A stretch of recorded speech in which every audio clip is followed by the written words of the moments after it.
If someone had told me a CEO would hide her fortune just to protect a little heart, I'd have called it training. A child's laughter drifted faintly from the backyard, softened by the heavy glass doors off the kitchen. Camille Ashford stood at the sink, sleeves pushed to her elbows, soap suds slipping from her hands as she watched her 6-year-old daughter, Mila, twirl barefoot in the sunlit grass. Not so long ago, Camille had 6 assistants and 2 housekeepers keeping her days running with clockwork precision. Now, the mansion was stripped of all but 1 employee, 1 girl, and she was late again.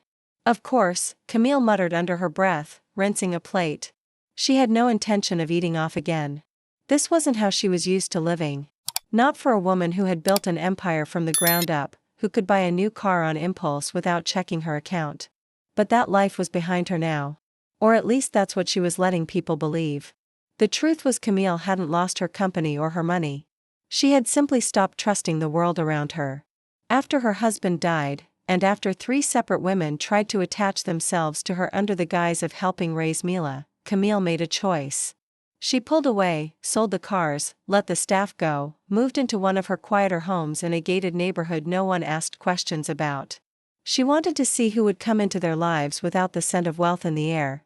Someone who would love her daughter not because she was the ace of a fortune but because she was Mila.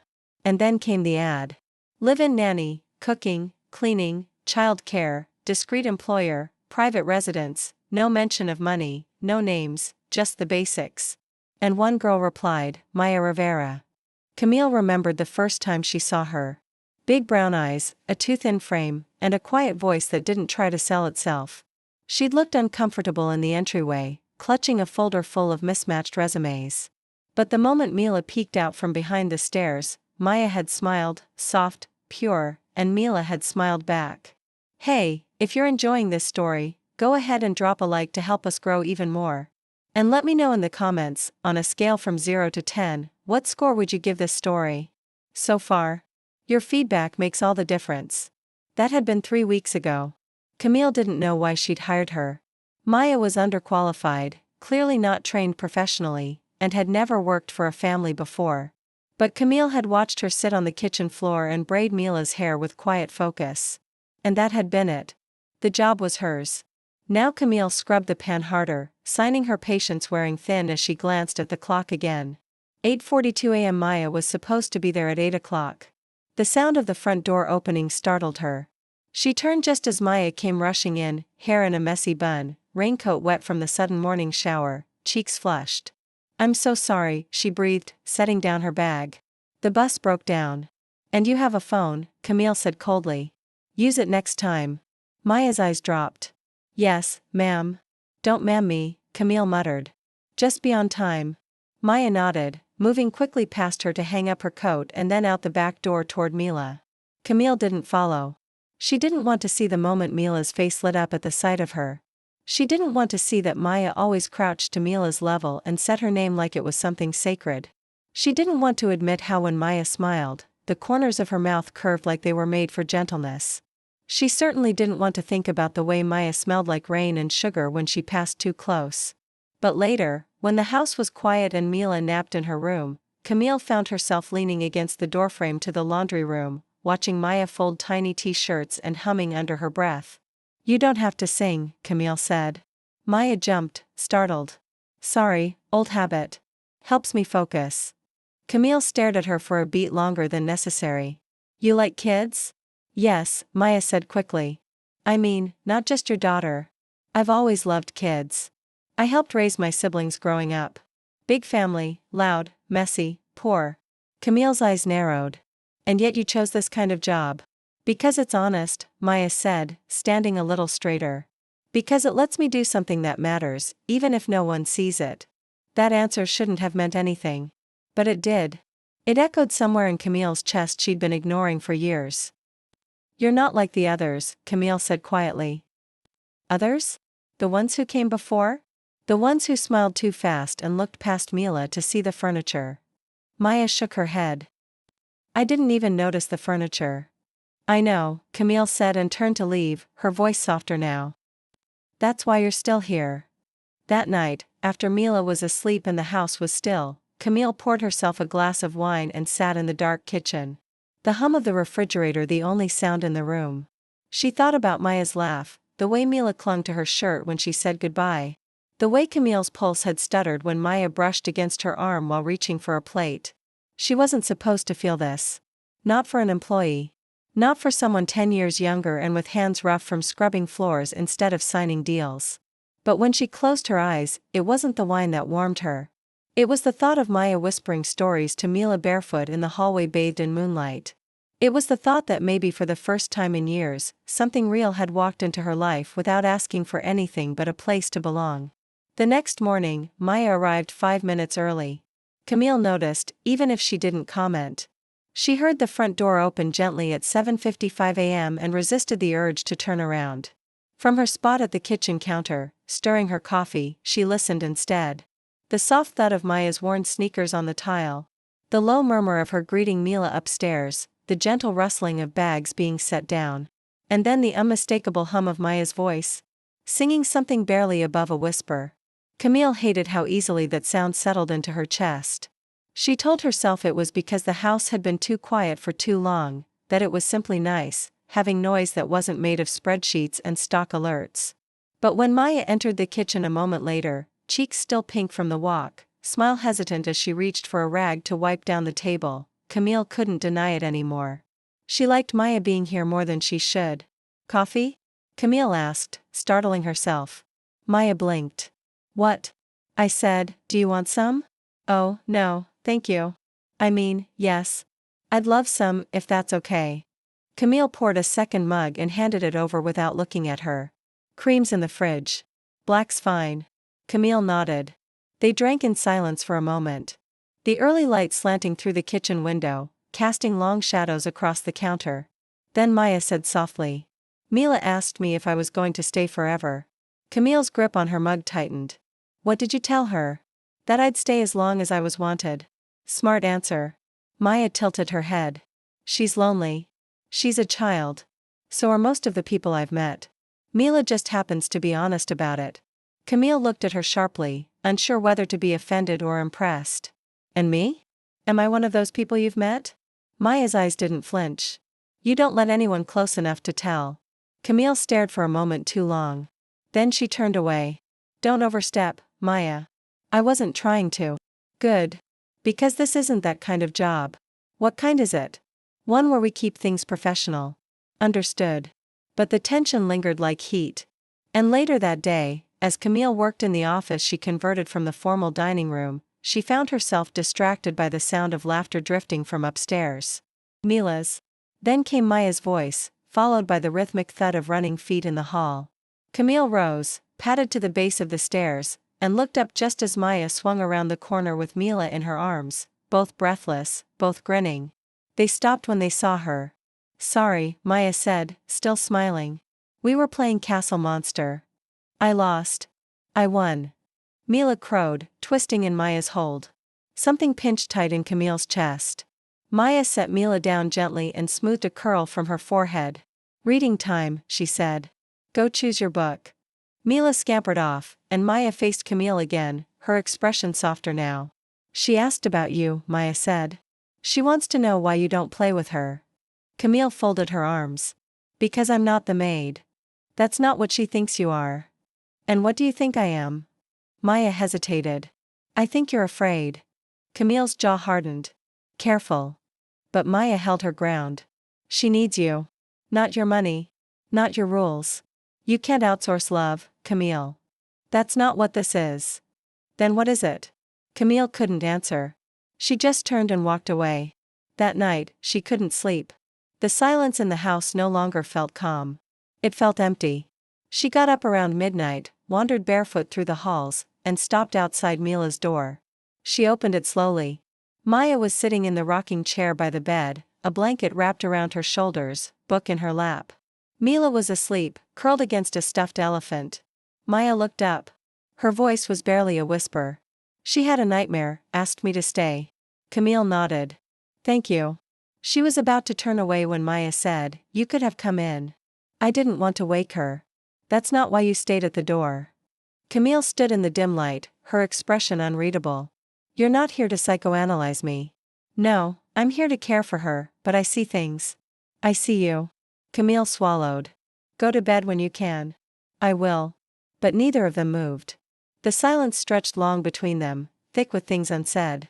Then Maya added, you don't have to do this alone. You know, I've done it alone for years. And how's that working out for you? Camille almost laughed. Almost. You're brave when you're tired. I'm honest when you let me be. Camille lingered a moment longer. Then she turned, her voice softer than it had been in years. Good night, Maya. Good night, Camille. When she finally made it back to bed, Camille stared at the ceiling for hours. Her heart beat too loudly in the silence.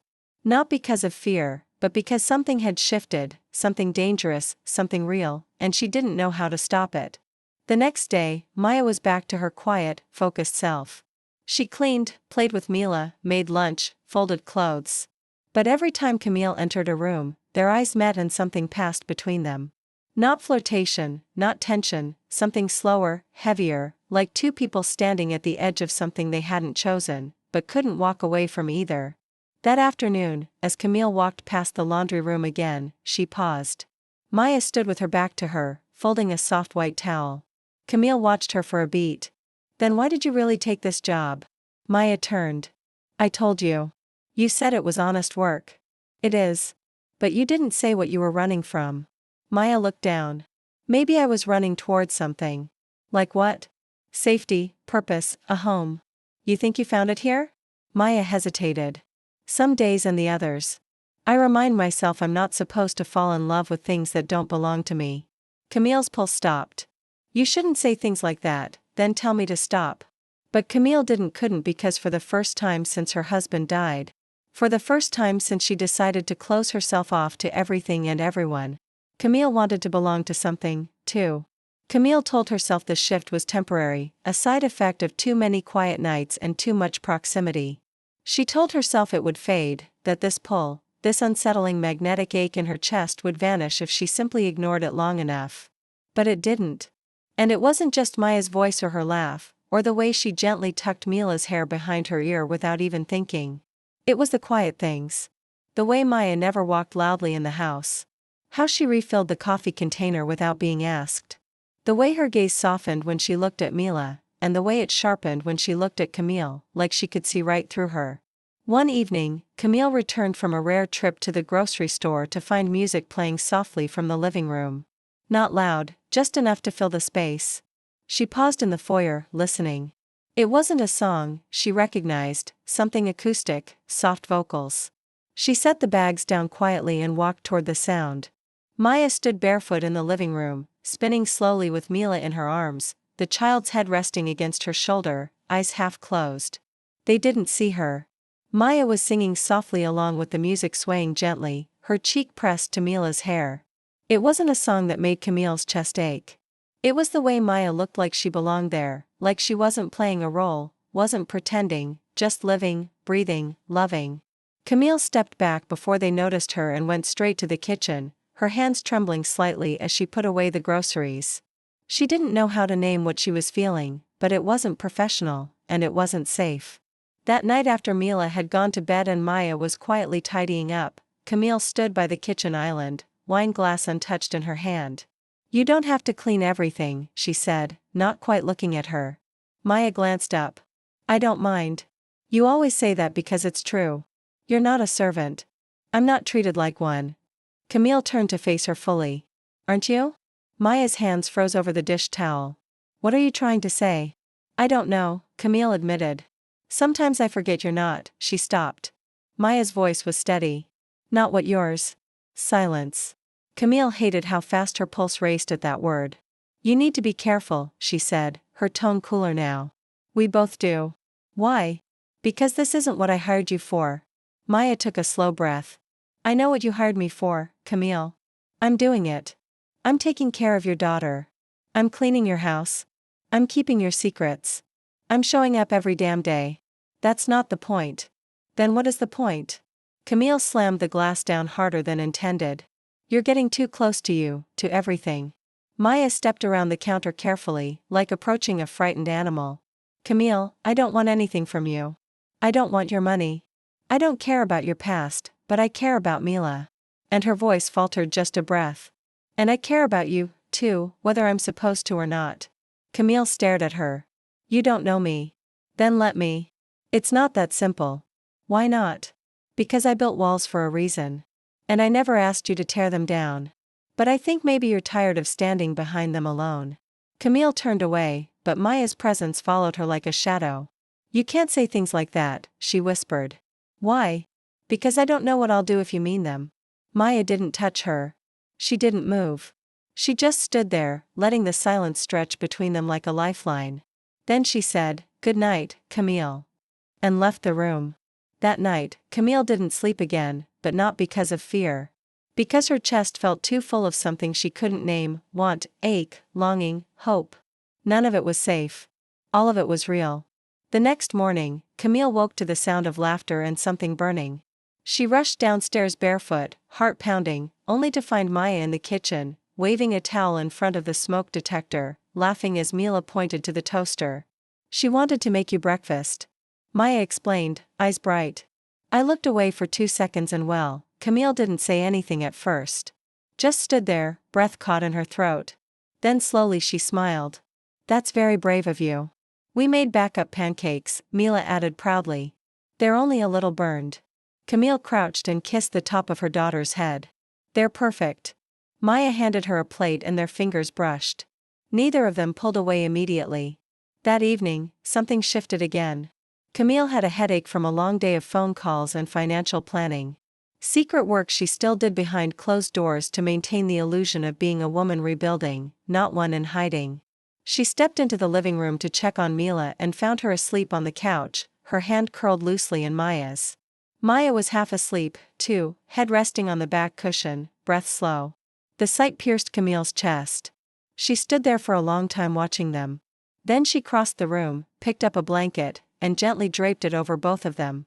Maya stirred, eyes fluttered open. Matersh. Hey, she whispered. Sorry we crashed. Don't be. Camille hesitated. She sleeps best when you're near. Maya blinked. And you? Camille's voice was barely a whisper. I don't remember the last time I slept well at all. Maya shifted slightly, making room beside her. Then sit with us. Camille didn't move. Not right away, but she wanted to so badly. She stepped closer. Saturday. The couch was small. Their knees touched. Camille could feel the warmth of Maya's skin through the thin fabric of her pants. They didn't speak again, just sat in silence together. And in that silence, something undeniable bloomed. Camille wasn't used to hesitation. She built her empire on quick decisions, sharp instincts, and ruthless clarity. But with Maya, she hesitated all the time. It was in the pause before she entered a room Maya was in. In the way she lingered at the doorway instead of sitting beside her, in the way her hand almost reached out when Maya brushed past her. Almost, never quite, and it was killing her. It had been 4 days since the night on the couch since their knees touched and they sat in silence with Mila's small body sleeping between them, warmth thick between them like fog. Since then, something between them had changed subtly but unmistakably. Maya didn't look away as quickly anymore. Her fingers brushed longer. Her voice softened as if always on the edge of saying something she wasn't sure she should. And Camille? Camille was unraveling quietly, slowly, irrevocably. One afternoon, while Mila was at a friend's birthday party, and the house was uncharacteristically quiet, Camille walked into the laundry room where Maya was folding towels again. Always folding towels. Do you ever get tired of this? Camille asked. Maya glanced up. Laundry of being here. Why would I? Because it's not glamorous. It's not big. You deserve more than this. Maya smiled softly. I didn't come here for glamour. Then why did you come? Maya looked at her for a long moment, then set down the towel. Because I wanted a place to be still. I didn't know it then, but I do now. I needed to land somewhere I didn't have to prove anything. Camille leaned against the doorframe. Do you feel like you still have to prove something to me sometimes? Why? Because you're watching me like you're waiting for a reason to ask me to leave. Camille's throat tightened. I'm not, aren't you? No. Maya stepped closer slowly. Then what are you waiting for? Camille didn't answer. Couldn't. Because the truth was sitting like fire in her chest. She was waiting for permission. Not from Maya, from herself. She was terrified of the way her heart beat louder when Maya entered the room. terrified of what it meant to want someone again. Deeply truly after so many years of convincing herself she didn't need anyone. This is dangerous, she whispered. Maya didn't step back. Only if you're lying to yourself. Camille's voice dropped. I don't know how to stop lying to myself. Then let me remind you what truth feels like. The silence between them felt electric, but then Mila's laugh echoed from the driveway, cutting through the moment like a blade. Maya stepped back instantly, eyes dropping. She's home. Camille watched her leave. Watched her compose herself, smile as Mila came running in with frosting on her face and a balloon in her hand. Watched her return to the role she was hired to play. But something inside Camille cracked that day. That night, after Mila was asleep, Camille sat on the front porch for the first time in months. The air was cool, the sky clear. And when she heard the soft creak of the front door opening behind her, she didn't flinch. Couldn't sleep. Maya's voice asked gently. I'm starting to think I forgot how. Maya stepped out onto the porch, wrapped in a light sweater, barefoot. It's quieter out here than I expected. I don't come out much. Why not? Because I've spent years keeping everything in. I didn't know what would come out if I started letting things breathe. Maya sat on the step below her, hugging her knees. What do you want to let out? Camille looked down at her. The moonlight hit Maya's face in a way that made her eyes seem impossibly deep. Everything. Then start small. Like what? Like one truth you've never said out loud. Camille hesitated. Then I'm scared. Of what? Of wanting something I can't have? Maya turned to face her fully. What if it's not about having? What if it's about feeling it fully, even if it doesn't last? You think this won't last? I think you're not letting it begin. Camille leaned forward slightly. Maya. Yes. If I kiss you right now, I don't know if I'll ever be able to stop. Then maybe you should kiss me only if you're ready for what comes after. Camille stared at her. The space between them felt impossibly fragile. Then she stood up, walked inside, closed the door gently. Maya didn't follow, and Camille didn't sleep again. The next morning was tense in all the ways silence could be, but neither of them avoided each other. And that was worse somehow. They danced around words they couldn't say, looks they couldn't hold too long, touches they couldn't excuse. At lunch, Mila spilled a cup of juice. It splattered across the counter, dripping onto the floor, catching both women by surprise. Sorry, Mila gasped, teary-eyed. Maya bent down. It's okay, sweetie. It's just juice. But Camille was already grabbing towels, hands moving fast, breath sharp. It's fine, she said tightly. It's just a mess. It's always a mess. Maya stood slowly. It's not about the juice, is it? Camille froze. Mila watched them with wide eyes. Camille looked at Maya, voice low. Not now. But Maya didn't back down. You can't keep doing this. Running from what you feel and pretending it's about spilled juice or dirty laundry or bedtime routines. Camille's hand tightened on the towel. We're not having this conversation in front of Mila. Then let's have it tonight. Why? Because if we don't, I'm going to have to leave. Camille's breath stopped. You'd leave if staying means pretending nothing's happening between us. Yes. Maya, don't answer now. But tonight, after she's asleep, I'll be in the garden. If you don't come out, I'll know. No, what? Maya's voice was barely above a whisper. That I should stop loving you. And with that, she walked away. That evening, after Mila was tucked into bed, after the lights were low and the house was silent again, Camille sat on the edge of her bed for almost an hour, frozen, terrified, hopeful. At 10:17 p.m., she opened the back door, walked into the garden barefoot, and saw Maya sitting on the bench beneath the magnolia tree. She looked up. Camille's breath caught. You came, Maya whispered. Camille walked forward, stopped in front of her. I'm tired of pretending, she said.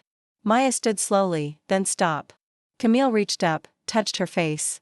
I'm not ready for everything, but I'm ready for this. And then she kissed her.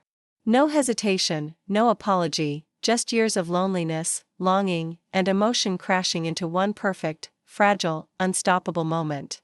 Maya kissed her back like she'd been waiting her whole life. And maybe she had.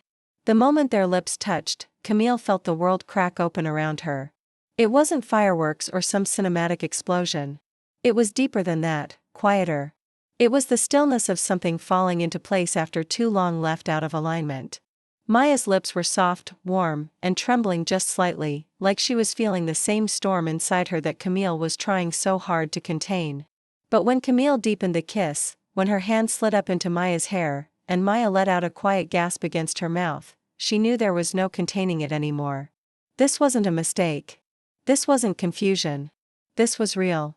Camille pulled back first. Barely. Their foreheads touched, breath mingling in the cool night air. "I don't know what I'm doing," she admitted, her voice raw. Maya smiled. "Neither do I. That's the best part." Camille let out a breath that felt like release. "This changes everything." "It doesn't have to. It already has." Maya pulled back enough to look her in the eyes. "Do you regret it?" "No." Camille's answer was immediate, honest, and sharper than she meant it to be. "But it scares me, and I don't want to hurt you." "Then don't," Maya whispered. "Just don't run." Camille took her hand, their fingers laced like they were meant to. And in that moment, something in her finally let go. They stood there for a while, not speaking, not moving, just existing in the quiet hum of something new. But eventually the world returned. The night grew colder. Mila would wake in the morning and they were still living under the same roof, still navigating something fragile, still hiding too many truths. So they said goodnight. A kiss on the cheek, a long look, and a silence that held more than any words could. The next morning, the energy in the house shifted. Not awkward, not uncomfortable, just charged. When their eyes met over breakfast, it lingered. When their hands brushed while clearing the plates, it stayed. And when Camille caught Maya humming again in the laundry room, she leaned against the door frame and smiled. "You sing when you're happy." Maya looked over her shoulder, eyes soft. "I'm trying not to." "Why?" "Because when I let myself feel happy, something always ruins it." "Not this time," Camille said quieter. "I won't let that happen." But deep down, she wasn't sure if she could keep that promise because she was still lying, still pretending, still hiding the truth about who she really was and why Maya was even in her life to begin with. That night, after Mila was asleep, Camille knocked on Maya's bedroom door. For a moment, she almost turned away, but then the door opened. Maya stood there in a loose t-shirt and leggings, no makeup, her hair falling in soft waves over her shoulders. "Hi," she said. Camille stepped in. "Can we talk?" Maya stepped aside. Camille entered. The room was simple. Neat. One window open, letting in the night air. The bed unmade but clean. A photo of a little boy on the nightstand. Probably one of her siblings. Camille sat on the edge of the bed. Maya stayed standing. "Is this about last night?" she asked softly. "Partly. If you regret it, just say it." "I don't," Camille said quickly. I need you to understand something." "Okay, this house, my situation. It's not what it seems." Maya frowned. "What do you mean?" "I'm not broke." The words felt like knives leaving her tongue. "I'm not rebuilding my life. I never lost it. I chose to hide it." Maya didn't move. "Why?" "Because every woman who came into Mila's life before came for the wrong reasons. For the money. For the power. For me, sometimes, but never for her." "So you pretended?" "Yes. I wanted to see who would love her without knowing what she comes with. Who would love me without knowing what I could offer." Maya sank into a chair. "And you think I wouldn't have?" "I didn't know. I didn't even think it would matter. But then you became part of this house. Part of her. Part of me." Maya looked away. "How long were you going to keep lying?" "I wasn't lying, at first. I left things out. And then it got harder to tell you without it feeling like betrayal." "It is a betrayal." Camille flinched. "I know. That's why I'm telling you now. Because we kissed. Because I care about you, and I want to do this right." Maya stood. "So everything you said about not hurting me, was that real?" "Yes." "Then why do I feel played?" Camille rose, too. "Maya, please. You're not just my boss, you're a stranger with a secret life. You watched me open up while you sat on a throne and pretended to be broken." "I am broken," Camille said, her voice catching. "I may have money, but I've been alone for years. I lost my husband. I've been raising a child in silence. I haven't let anyone close enough to see the real me until you." Maya didn't answer at first. Her jaw was tight, her eyes too bright. "Then, I don't care that you're rich, Camille. I care that you didn't trust me with the truth." "I was scared." "So am I." A beat. Then Maya whispered, "You should go. Camille, please." Camille stood there a moment, then nodded. She walked to the door, and before opening it, turned back. "I meant it. All of it, the kiss, the feelings, everything." Maya didn't look at her. Camille left. The next 2 days were cold. Not rude, just distant. Maya did her job. She was kind to Mila. But the warmth was gone. The lingering looks were over. The tension replaced with silence.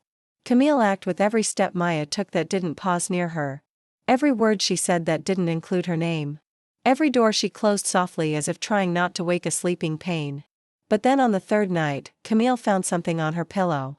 A folded note. Just 5 words. "Meet me in the garden." 11 p.m. Camille waited until the minute struck before stepping into the night air, heart pounding. Maya was already there, sitting on the same bench under the magnolia tree where it all began. She stood when she saw Camille. "I've been thinking," she said quietly. "So have I." "You scared me," Maya admitted. "Not because you're rich, because you pretended to be someone else." "I didn't mean to deceive you, but you did." Camille stepped closer. "I'll spend the rest of my life proving that I won't lie to you again." "I don't need you to prove anything, Camille." "Then what do you need?" Maya looked at her, eyes soft. "I need to believe this US isn't just another part of your hidden world." Camille took her hand. "It's the only part that's real." Maya stared at her for a moment. Then she kissed her again. No fear, no hesitation, just truth. They didn't speak as they walked back into the house that night. No words were needed. Not after that kiss. It was slower than the first, deeper than the last. There was no urgency in it, only certainty. When Camille closed the back door behind them and turned to face Maya in the moonlight hallway, she saw it in her eyes. Not just desire, not just affection, trust, earned, fragile, real. Camille reached out, took Maya's hand in hers, and for a moment, neither of them moved. Then Maya said barely above a whisper, "Come with me." She led her up the stairs slowly, carefully, deliberately, as if afraid the wrong step might break the spell. The hallway was dark, but they knew the way. When Maya opened the door to her bedroom and stepped aside, Camille followed without hesitation. She didn't plan to stay the night. She wasn't sure if she could. But when Maya reached for her again, pulling her close, their foreheads touching in the quiet space between breaths, all the walls Camille had spent years building finally gave out. Their kiss was softer this time, but no less intense. Hands moved slowly. Clothing was removed with reverence, not haste. Each touch was discovery. Each sigh was permission. Camille had forgotten what it felt like to be held without being expected to perform. Maya didn't want power. She didn't want protection. She just wanted her. They moved together like a secret being spoken in a language only they could understand. And when Camille finally let go of fear, of doubt, of grief, it wasn't with a scream or a sob. It was in the way her hand curled around Maya's hip, in the way she buried her face in Maya's neck and whispered her name like a prayer. After they lay tangled in each other, skin still warm, breath still sinking slowly, Maya traced lazy lines along Camille's arm, her voice soft. "You're quiet. I'm thinking about how long I've wanted this and how terrified I am of losing it." Maya kissed her shoulder. "You won't. You say that like you know because I do. I've never felt safer than I do with you." Camille looked at her. "I've never let anyone in like this." "Then maybe that's the beginning of something worth keeping." Camille stayed the night, not because she planned to. Not because it was expected, but because when she tried to leave, sitting up slowly in the dark, feet searching for the floor, Maya whispered, "Don't." And her heart answered before her body did. She woke up the next morning wrapped in warmth she hadn't known she was allowed to have. Maya was already up, but a cup of coffee waited on the nightstand, still warm. A note sat beside it. "Mila woke early. She asked where you were. I told her you were dreaming of pancakes." Camille smiled despite herself. She slipped on her robe and headed downstairs, pulse racing. Not with fear, but with something gentler, something closer to hope. In the kitchen, Maya was flipping pancakes while Mila sat on the counter, swinging her legs. They both looked up when Camille entered. "Mommy." Mila grinned. Maya said, "You had magic pancake dreams." "Did she?" Camille shot Maya a look half teasing. Maya shrugged, smirking. It seemed better than the truth. Camille arched an eyebrow. "And what's the truth?" "That you're in love with your maid." The words weren't spoken aloud, but they were there in the air between them. In the glance they shared. In the smile, Camille couldn't stop. Mila hopped down and ran to hug her. And Camille crouched to hold her tight. "You smell like pancakes," Mila said. "That's because someone's a very good cook." "She's the best," Mila whispered proudly. "She's special." Camille looked up. Maya was watching them with a softness in her eyes that made Camille's throat ache. That evening, after Mila went to bed, they didn't talk about what had happened the night before. They didn't need to. Maya curled into her on the couch and Camille held her like something precious. They watched an old movie neither of them cared about. Their fingers stayed linked the entire time, but the silence didn't last forever. Eventually, Camille said, "We can't keep this secret from her forever." Maya shifted slightly. "She's 6. She's smart." "She is." Camille hesitated. "Do you think she'd understand?" "If you're asking if she'll be confused about love, I don't think so. I'm not afraid of her questions. I'm afraid of what happens if we give her stability and then take it away." Maya turned to face her. "I'm not going anywhere." "Don't promise that." "Why not?" "Because promises break. People break. I'm not like the people who hurt you, Camille." "No, you're not." Camille leaned in and kissed her slowly, like sealing something fragile. But even as her lips pressed to Maya's, her mind whispered doubts. Not about Maya, about herself. She didn't know how to be loved without ruining it. But Maya held her tighter. And for now, that was enough. Over the next week, they learned how to live with the shift. Nothing about their daily routines changed on the surface, but underneath everything was different. They moved like women with a secret, not one of shame, but one of value. They stole glances over breakfast. Maya's fingers brushed Camille's wrist a second longer when handing her coffee. Camille started making excuses to come into whatever room Maya was in just to see her smile. They hadn't talked about what they were yet. It didn't feel necessary. It was enough just to exist in this space finally. But the world doesn't stay quiet for long. One night as they sat in the living room reading, Camille's phone buzzed. She frowned. Unknown number. Maya looked up. "Everything okay?" Camille hesitated, then answered. "Camille Ashford speaking." Silence. Then a low voice said, "Nice act you've got going there. I wonder how long it'll last when people start asking questions." Camille stood, her chest tightening. "Who is this?" Click. The line went dead. Maya rose from the couch. "Camille, it's nothing." She lied, setting the phone down too carefully. "Just a raw number." But her voice had changed.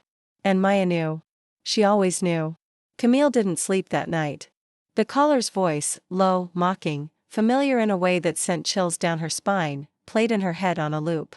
She tried to convince herself it was a prank. A wrong number, a coincidence. But she didn't believe in coincidences. Not anymore. She stayed in the dark, watching Maya sleep beside her, her features soft and calm in the moonlight. Maya trusted her now completely. Mila adored her, and Camille had let herself believe for one fleeting moment that it might all last, but nothing ever did. The next morning, she was quieter than usual. Maya noticed instantly. She didn't press. Not at first. She simply moved closer, touched Camille's hand in the kitchen as she passed her the coffee, lingered behind her as she packed Mila's lunch. When Camille turned too quickly and nearly bumped into her, Maya reached up instinctively to study her. "You okay?" she asked gently. Camille nodded, not meeting her eyes. "Just tired. You haven't been yourself since last night." "It's nothing." Maya tilted her head. "You're lying." Camille exhaled, shoulders tight. "I don't want to talk about it." "Okay." Maya said softly, but the worry in her eyes didn't fade. That afternoon, Camille sat at her office, the door closed, the blinds drawn. She scrolled through her private contacts list, trying to decide who she could trust. There weren't many left. Not after the last scandal, not after the leaks, not after she'd cut herself off from nearly everyone in her former world. She had stepped down from public leadership, but she still owned everything. She still held the strings. But someone clearly knew. Someone had been watching and they were waiting to pull something loose. She called her security advisor, a man she hadn't spoken to in over a year. "I need to know if someone's been digging into me," she said, voice clipped. "Anyone local?" "Discreet." "You sure?" "Yes." "You're still off it as far as most are concerned, but I'll check." "Give me a few days." "I don't have a few days." "Then I'll make it faster."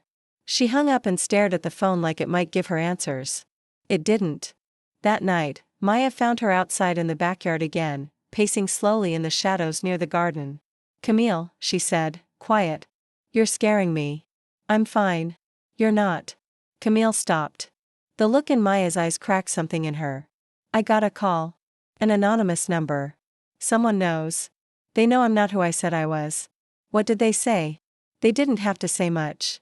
Just enough to remind me that everything I've built here could disappear in a second." Maya stepped closer. "Is this about your business or about me?" "Both." "Then tell me everything." Camille hesitated. Then slowly she opened her mouth and let the truth out about the company. About the lawsuits she buried, about the ex-employees who hated her for refusing to sell. About the people who'd made threats before. About the partner who tried to take everything from her. "You think this is one of them?" Maya asked after a long silence. "I don't know. Maybe. Or someone new. Someone watching this house watching you." Maya's expression didn't flinch. "Then let them watch." Camille stared at her. "You're not scared of what?" "That someone will see me loving you." "Let them. If your world is too dangerous for that, then let's face it together. I can't let anything happen to you or to Mila." "Then stop hiding." "I don't know how." Maya reached up, touched her face gently. "Then let me help you." Camille leaned into her palm, her voice a whisper. "I've never had anyone say that to me before." "Then you've been around the wrong people." They stood there for a moment, the quiet between them full of more truth than any argument could hold. But just as Maya leaned in to kiss her, a rustling sound broke the silence. Behind the fence, quick, sharp. Camille pulled back instantly. Maya turned. Was that Camille was already moving? She crossed the yard in 3 strides, pushed the side gate open, and found nothing. No one, just a piece of the fence paneling, slightly ajar. "Camille," Maya said behind her. "I think you're right. Someone's watching." The next day, Camille installed a camera system around the house. Discreet, hidden, but thorough. She didn't tell Maya everything, but she showed her the monitors. "You see something, you tell me immediately. You don't think you're overreacting?" "No," Camille said, "because the last time I ignored my instincts, I almost lost everything." "I'm not your last mistake," Maya said, voice gentle. "I know." That night they stayed up late together, but neither of them felt relaxed. Even in each other's arms, there was a current of unease humming beneath the surface. Camille felt it in the way she reached for her gun before bed. Maya felt it in the way Mila clung to her tighter after her bedtime story, like she knew something had shifted. And then just before midnight, the camera in the front yard picked up motion. Camille bolted upright.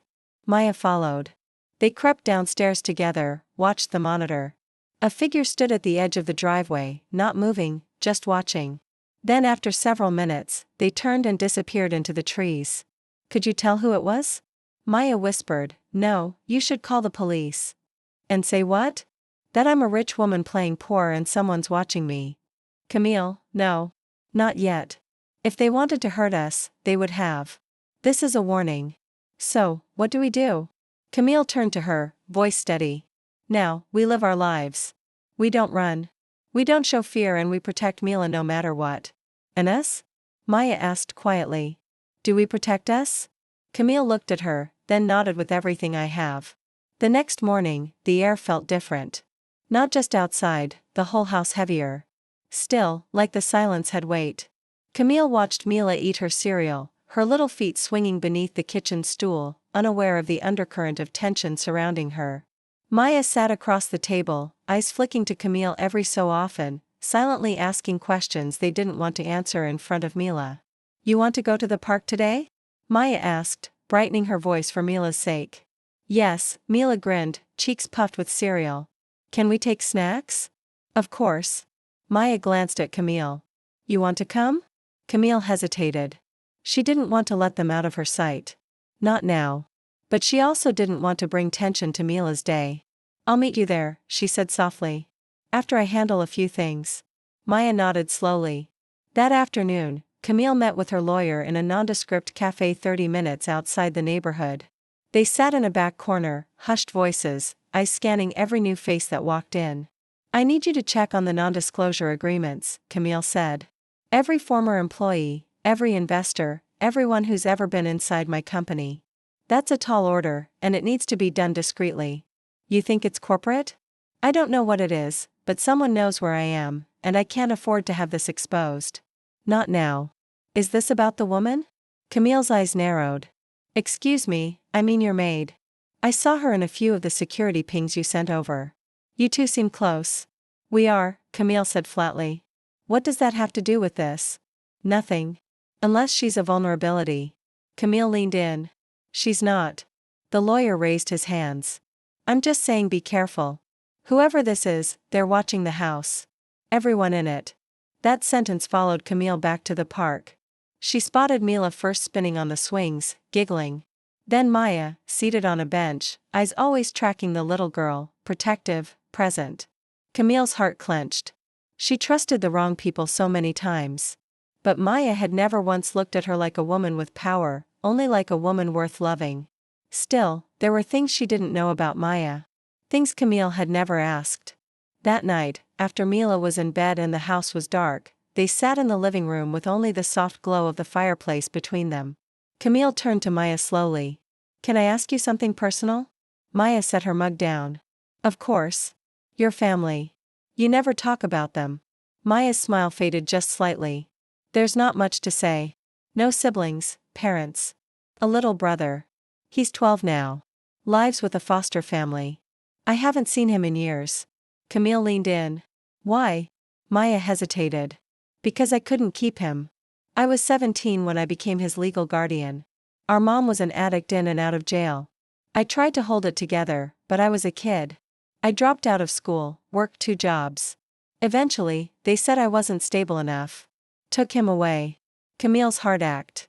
Maya, I've been trying to get him back ever since, but without a degree.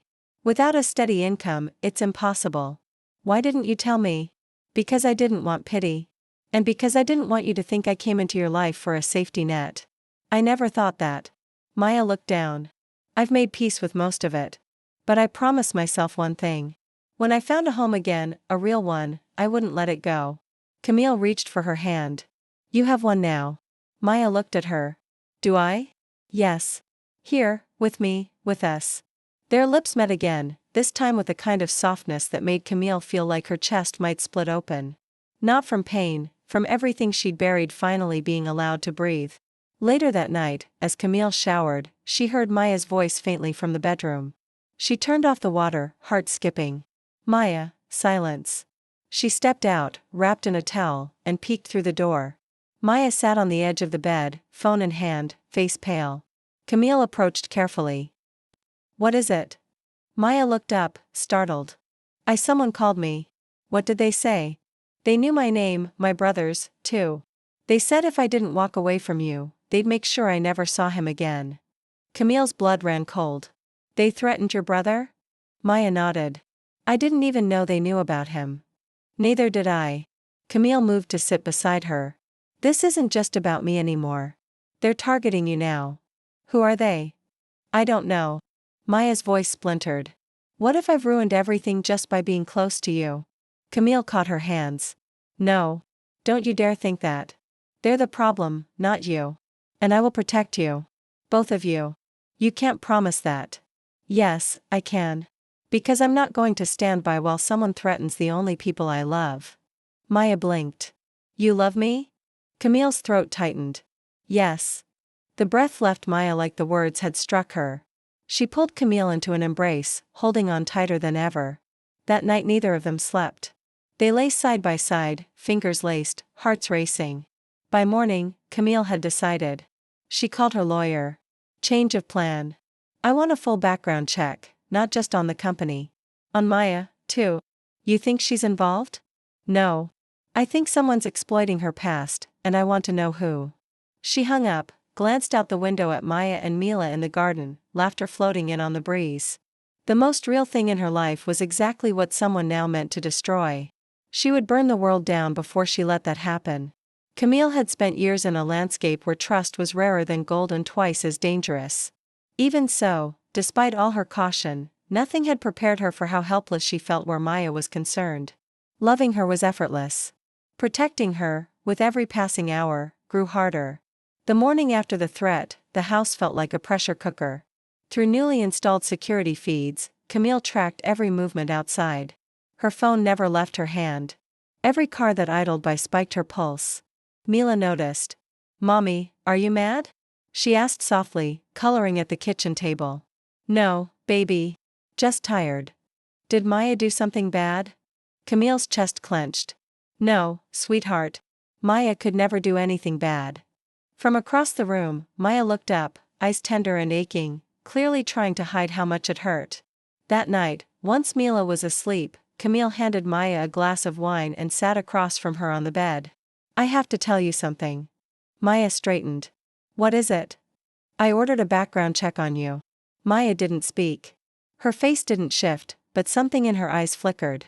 "I had to," Camille said, voice low. "I need to keep you safe. Not because I don't trust you, but because I needed to know what they're using against you, what they have access to." Maya took a slow sip of her wine. "And what did it say?" Camille hesitated. "There's nothing alarming. A few minor infractions, missed court appearances related to custody hearings, some medical records sealed, and a juvenile incident that was expuned." "That wasn't me," Maya said. "That was my mother. I took the blame for something she did because they would have taken my brother if I didn't." Camille reached across the bed and took her hand. "You don't have to explain. I believe you." "Do you?" "Yes. And more than that, I admire you." Maya's voice cracked. "No one's ever said that to me before." Then they weren't paying attention. Camille kissed her knuckles slow and reverent. "You're the bravest person I've ever known." Maya leaned into her. They sat like that for a long time, foreheads touching, the silence deep but not empty until Camille's phone buzzed again. She checked the screen. Unknown number, a single text this time. "She's not who you think she is." No context, no follow-up, just that. Camille showed it to Maya. "They're trying to divide us." She said it won't work. But in her heart, doubt was already spreading like poison. Not about Maya's character, but about how deep this threat ran and what they were willing to do to manipulate the truth. The next morning, Camille received a call from her lawyer. "We found something." He said, "You're not going to like it." "Tell me." "There's a woman, Elise Mercer. She worked in the legal department of your former company. Quiet, kept to herself. She disappeared after the last round of layoffs and she resurfaced 2 months ago in the city under a different name. And guess where she works now?" Camille's blood went cold. "Where?" "With Child Protective Services, specifically in the office handling foster placements." Camille's breath stopped. "You're saying I'm saying she has access to records, to Maya's brother, to everything. Is she the one making the threats?" "We don't have proof yet, but we know she has motive. Revenge, more like leverage.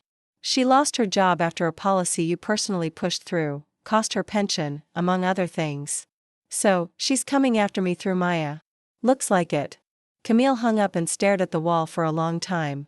Everything made sense now. The timing, the threats, the choice of target. It wasn't random. It was calculated.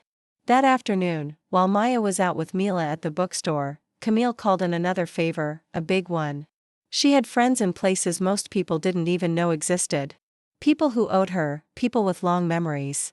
"I need you to find Elise Mercer," she said discreetly. "I want eyes on her. Movements tracked and every connection mapped out. If she so much as breathes near my family, I want to know before she exhales." "Understood." When Maya came home, Camille pulled her aside. "I know who's behind it," she said. "Her name is Elise Mercer. She worked for me. I fired her after she leaked internal documents. She's bitter, smart, and now works somewhere that gives her access to your records." Maya's face went pale. "So, it is about me. It's about us. She's using her past to get to me. But we're not going to let her. What do? We stay calm. We stay together. And we document everything. If she tries to move legally, we'll already be 10 steps ahead." Maya nodded, but Camille could see the fear in her eyes. Later that night, they curled up in bed together. Mila asleep down the hall. The entire house blanketed in a heavy stillness. "Do you ever regret bringing me here?" Maya whispered. Camille turned to her. "Never. You're the first thing in years that's made me feel alive again.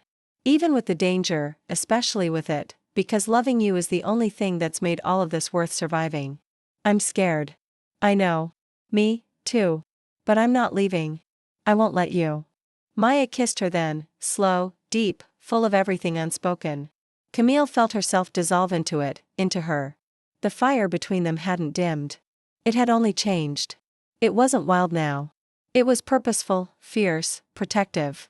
And the next morning, when a manila envelope was left at their doorstep, unmarked, unread, they opened it together. Inside were copies of court records. Maya's file, her brother's name, photos from years ago. Camille flipped through them slowly, then stopped. At the very back, there was a photo of Maya holding a baby, her brother, and standing behind her, barely visible, was Elise, watching, smiling. Maya's hands began to tremble. She's been following me longer than I thought. Camille closed the folder, her voice still. Then it's time we stop running. What are you going to do? What I should have done from the start. Camille stood, her eyes blazing. I'm going to take back control. Camille Ashford had spent years being underestimated by men in boardrooms. By partners who smiled while sharpening knives behind her back. By media outlets who reduced her to her last relationship or her last scandal. But if there was one thing Camille knew how to do better than anyone, it was reclaim control. And now, with Maya's hand in hers, with her daughter sleeping peacefully in the next room, she was done playing defense. By noon the next day, she'd mobilized more than half the network she'd spent her entire career building. Private investigators, legal analysts, digital trackers, former intelligence consultants who owed her favors too old to question. In less than 6 hours, she had a full file on Elise Mercer, addresses, employers, aliases, financial records. But it wasn't until she saw the offshore transactions that she paused. She's getting paid, Camille muttered. Maya looked up from across the desk. By who? Camille turned the screen. This routing chain leads to a ghost account in Luxembourg. It's been feeding her small payments every month for the last 6 years. Someone's been funding her disappearance and her re-emergence. So, she's not working alone. No, she never was. Maya's fingers curled tighter on the edge of the desk. Camille, what if this isn't just revenge? It's leverage, control. Maybe someone wants to hurt me financially. Maybe politically, but they thought I'd be weaker if they came through you. They were wrong. Camille stood, stepped around the desk, and cupped Maya's face in her hands. I am more dangerous with you by my side than I ever was alone. That night, Camille called a private meeting at an upscale hotel under a different name. She wore a low bun, no makeup, sunglasses. Maya waited in the car. The man she met was older with sharp features and a voice that sounded like smoke. I hear you're a pest, he said with a smile. I want her isolated, Camille replied. Legally, professionally, quietly, no harm, just exposure. Still prefer the clean methods, I see. It's more permanent and expensive. I can afford it. Done. She slid him a flash drive. Everything you need is on here. I want the first wave of fallout to hit within 48 hours. And what will you be doing in the meantime? Camille's eyes darkened, making sure my family's safe. She returned to the car with a silence so heavy it made Maya tense. What did you do? She asked gently. I started the clock, Camille said. Now she is 2 days before everything she's built comes crashing down. And after that? We rebuild without fear. That night, they didn't sleep, not from worry, but from the overwhelming sense of nearness. Maya kissed her with slow desperation like she wanted to memorize her with her mouth. Camille let herself be unguarded completely. Their bodies moved like water and fire meeting in waves, pulling apart only to collide again. In the quiet moments between, Maya whispered truths Camille had never heard before. You saved me, she said. You gave me something to fight for. You made me feel again, Camille replied. You made me want again. By morning, Camille was already dressed back in control. The news broke by noon. Elise Mercer, foster system supervisor, accused of corruption, identity fraud, and tampering with public records. Maya gasped when she read the headline. You exposed her. I had to. But won't that put your name back in the spotlight? I'm prepared for that. Are you? Yes. Because this time I'm not standing alone. She took Maya's hand, squeezed it. This time the story will be ours, not theirs. Later that day, Camille picked Mila up from school personally. On the way home, Mila looked up at her with innocent eyes. Mommy, is everything okay? Camille looked at her in the rearview mirror. Why do you ask?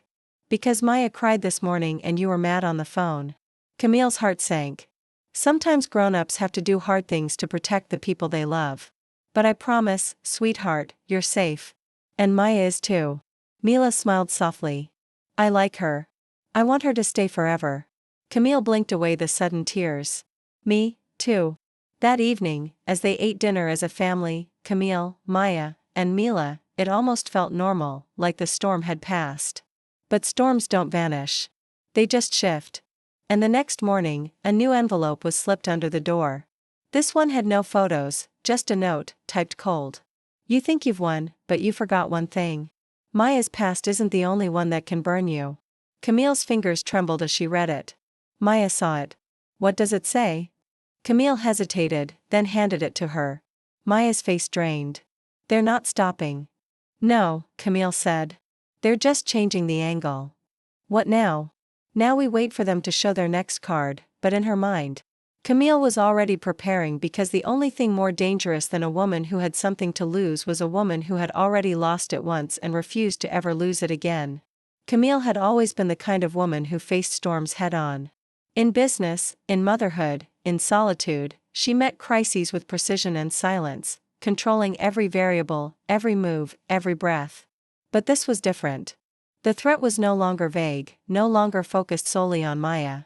Now it had shifted, zeroing in on her past, the part she buried so deeply even Maya didn't know it existed. That evening, after Mila was in bed and the house was still, Camille sat in her office, lights low, monitors glowing, the new note resting on her desk like a loaded weapon. She'd already scanned it for fingerprints. Nothing, no trace. Whoever was behind this knew how to erase themselves, but the message was clear. You think you've won, but you forgot one thing. Maya's past isn't the only one that can burn you. And it was true. There were things. Camille hadn't always been this version of herself. Before the money, before the company, before Mila, there were decisions. There were sacrifices. And there were bodies left behind. Not literally, but emotionally, people she'd used, partnerships she'd ended. One in particular, her name was Talia Verne, a name she hadn't said aloud in years. They'd met in graduate school. Camille had been sharp, hungry, ambitious. Talia had been brilliant and wild, artistic, unstable, magnetic. They were fire and gasoline. And for a while, it worked. Until Camille chose ambition over intimacy, until she chose power. She left Talia behind without explanation, taking a business idea they'd built together and scaling it into the empire she owned today. Talia had disappeared, at least publicly. But some part of Camille had always feared she'd resurface. And now the timing felt too precise. Maya entered the office quietly, barefoot, wearing one of Camille's oversized sweaters. You didn't come to bed, she said softly. Camille didn't look at her. I had some thinking to do. Another note. Camille nodded. Maya crossed the room, picked it up. Her brow furrowed. They're coming for you now. I think I know who they mean. Maya sat beside her. Tell me. Camille hesitated. Then her name was Talia. We were close. A long time ago. Before everything, I took something from her. An idea. I turned it into my company. She didn't fight me. But she could have. You think she's behind this? I don't know, but she had reason. Maya stayed quiet. Camille looked at her. Say something. You think I'm going to walk away because you weren't perfect before we met? I think you should know that loving me means inheriting my ghosts. Then introduce me to them. Camille almost laughed. Almost. But her throat was too tight. I was ruthless, she said. I made choices. Not always the right ones. Did you ever do anything illegal? No. Did you hurt people on purpose? Not at first. Then you're human, Camille, and you're allowed to have a past. Camille looked at her, eyes glinting in the dim light. You amaze me. You terrify me. They both smiled faintly, but the smile faded when the computer pinged. A notification. Camille turned to the screen. An email. No sender, no subject, just one link. She didn't click it. Not yet. Maya leaned closer. It's bait. It always is. Camille hovered her mouse, then clicked. A video loaded. It was grainy, old, clearly pulled from a surveillance archive. Camille in a cafe. Younger, harder. Talia across from her, gesturing wildly. Camille cold, silent, then rising, walking away. The sound was muted, but the body language was unmistakable. Betrayal. The video cut to black. Then text appeared. What happens when the world finds out the empire you built wasn't yours to begin with? Maya read it. Her breath hitched. Is it true? Partially. Tell me. Camille closed the laptop. We had an idea together. She wanted to take it slow. I wanted to scale. She said no. I said goodbye. I didn't steal it. I executed it. But I didn't give her credit. Not publicly. Did she ask for it? Once I ignored her. Maya's voice was soft. And you regret it every day. Maya leaned her head on Camille's shoulder. Then maybe this is your chance to do something different. You mean apologize? Maybe not to her. Maybe to yourself. Maybe to the woman you had to become to survive all that. Camille blinked fast. Why do you always know the right thing to say? Because I'm in love with you. The words still startled her. Even now, Camille turned, kissed her temple. I'm in love with you, too. The next morning, Camille did something she hadn't done in over a decade. She reached out to Talia. The number was still active. She left a message. I don't know if it's you, but if it is, meet me one time, name the place. She hung up. Then she waited. The response came 3 hours later. A single text. The greenhouse. Thursday. Sunset. Camille showed Maya. You're going, yes. Alone. I think I have to. Then you're not going alone. I'll wait outside. You walk in alone if you have to. But you don't face her alone. Camille smiled. God, I love you. Don't say that like it's fragile. Why? Because it's not. That night, Camille didn't sleep.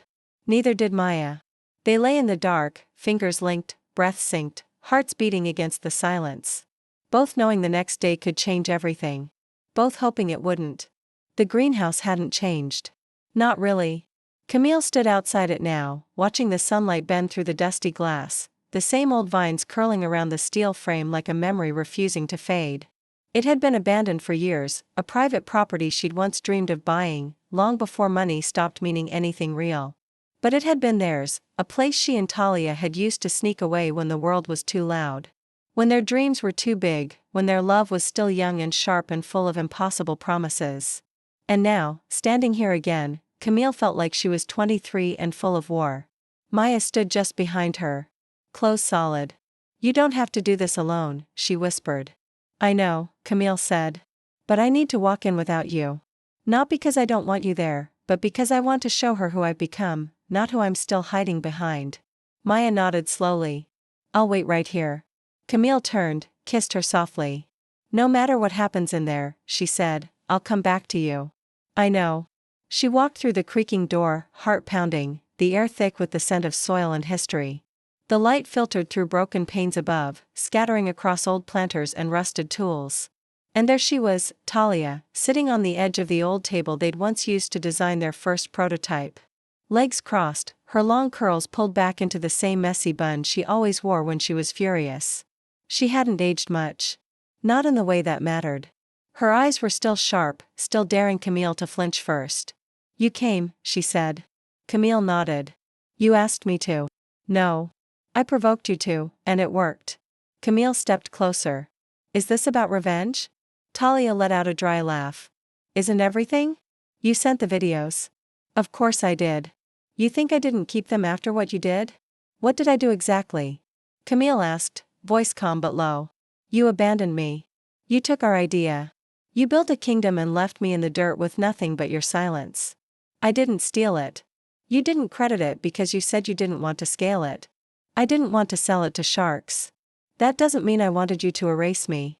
Camille exhaled. You're right. That caught Talia off guard. Excuse me. You're right. I did erase you. Not to hurt you, but because I didn't know how to carry you with me and still survive the climb. I was weak. I was selfish. And I've paid for it every day since. Talia's expression cracked just slightly. Why now? Because someone I love is being hurt because of my cowardice. The maid. Camille nodded. Her name is Maya. She's not a weakness. She's the reason I'm here. And what do you want from me, Camille? To stop? To let it go? Or to tell me what you want so I can give it to you and end this? Talia slid off the table and approached her slowly. You think this is about money, isn't it? No, Talia whispered. It's about history, about memory, about not being the ghost in someone else's legacy. Camille stepped forward. Then let's rewrite it together. What? Let me acknowledge you publicly, not as some footnote in my empire, but as a co-founder, a partner in the origin. I'll open a foundation in your name. I'll fund your work. Hell, I'll give you equity if that's what you want. Why now? Because I can't keep running from the past if I want a future with her. Because I owe you. Because I'm tired of pretending I built everything alone. Talia looked at her for a long time. Then finally said, "Do you still have the blueprint we sketched out on the back of that takeout menu?" Camille smiled faintly. "I framed it." Talia blinked. "Of course you did. It was always brilliant. So was I. You still are." A pause. Then Talia whispered, "I don't hate you anymore. I wanted to. I tried to, but the truth is I just wanted to be remembered." Camille reached into her coat pocket and pulled out a folded letter. "I wrote this a year after we ended. I never sent it, but you can read it now if you want." Talia took it with shaking hands. "I don't know what this fixes. Maybe nothing. Maybe just today. But maybe that's enough." Talia murmured. She turned toward the light and opened the letter. Camille stepped back. "Goodbye, Talia. Goodbye, Camille." She left the greenhouse without looking back. Outside, Maya stood exactly where she'd promised. The second she saw Camille, her eyes scanned her face for damage. "Are you okay?" she asked. Camille didn't answer. She just walked straight into Maya's arms and held her like a lifeline. "I'm okay now?" she whispered into her neck. "Did she forgive you?" "I think she remembered me. And maybe that's all we ever really want." Maya pulled back enough to look into her eyes. "You did the right thing. I wanted to run," Camille admitted. "But I couldn't. Not when you were waiting here for me. I'll always wait." That night, Camille held Maya in bed with a kind of tenderness that made time slow down. "Do you regret coming into this house?" Camille asked softly. "Not even for a second. Even with everything that's happened, especially because of it. Because now I know exactly who you are and I love her." Camille closed her eyes. "I want to give you everything. The house, the security, a future, but more than that, I want to give you peace." "Then stop trying to be perfect," Maya said gently. "Just be honest. Just be here." "I'm here." And for the first time, Camille meant it completely. The next morning, Camille called a press contact, one she trusted. She arranged for an article to be released the following week, one that would credit Talia publicly, one that would explain the truth, one that would put the past to rest. Maya read the draft before anyone else. "You're really doing it," she said. "You're giving her her place in your story because she earned it. So did you." Camille reached for her. "Come here." And when they kissed, there was no more fear, no more running, just two women who had nothing left to hide. The article was published on a Thursday morning, not in a tabloid, not in a magazine, but in a business journal known for its integrity. The title was bold, simple, and unapologetic. "The real story behind Camille Ashford's empire and the woman she owes everything to." Maya read it at the kitchen counter, barefoot, hair still wet from the shower, coffee steaming beside her. Camille stood across from her, silent, watching. It was all out now. The full truth, the company's roots, the years of silence, the decision to finally give Talia credit. And more than that, Camille's new vision for the future, a foundation in Talia's name, scholarships, investments in women-led startups. Maya looked up, eyes glassy. "You didn't just tell the truth. You built something from it." Camille crossed the room, took her face in her hands. "I learned that from you." "What happens now?" Maya whispered. Camille smiled. "Now we live. But the world doesn't always make that easy." The article went viral in its own quiet way, not because of scandal, but because of vulnerability. Because the woman once called stone-hearted had finally let the world see her bleed. And she bled with purpose. Calls came in. Emails, some hateful, some forgiving, some from former rivals, some from strangers thanking her for telling a story they'd never seen reflected in someone like her. One afternoon, a letter arrived, handwritten. The return address was from a town in Oregon. Camille opened it slowly. Inside a single page. "I see you. I forgive you. I'm proud of what you did." Camille folded it, held it against her chest, and let herself cry in silence. The storm had passed, and in its place was something she hadn't expected. Calm. In the weeks that followed, life took on a new rhythm. Camille and Maya moved through the house like they'd always belonged there. Mila flourished, her laughter returning like sunlight. She didn't fully understand the whirlwind of everything that had happened, but she felt the safety in it, the certainty. Camille began working again slowly. Intentionally, not as the public face of anything, but behind the scenes, consulting for companies that actually cared about people. Especially women and mothers and survivors. And Maya. Maya found herself becoming more than just the woman who once cleaned the house. She took courses online, started working part-time with one of the nonprofits Camille funded. She started dreaming again. One night, after putting Mila to bed, they stood in the kitchen finishing off a bottle of wine. Camille reached into the drawer, pulled something small and velvet and blue. Maya blinked. Is that Camille didn't go down on one knee? She didn't need to. She just opened the box and let the ring catch the light. I don't need a ceremony or an audience, she said. But I need you, not as my maid, not as my savior, as the woman I choose every day for the rest of my life. Maya stared at her, then laughed, breathless, tearful, amazed. You're serious? Terrifyingly. Maya didn't wait. She took the ring, slipped it on, and pulled Camille into the kind of kiss that said yes louder than any words could. They didn't tell many people. They didn't need to. Their life wasn't built on performance anymore. It was built on quiet, on choosing each other in every ordinary moment. But they did something small for them. A ceremony in the backyard. Just the two of them and Mila. Mila wore a flower crown and danced around the garden holding a tiny bouquet. Maya made herself. Camille wore a linen suit. Maya wore a soft white dress. They didn't exchange vows. They just looked at each other and spoke from the heart. You are my peace, Camille said. You are my home, Maya replied. And that was enough. Afterward, they made dinner together, played music, laughed.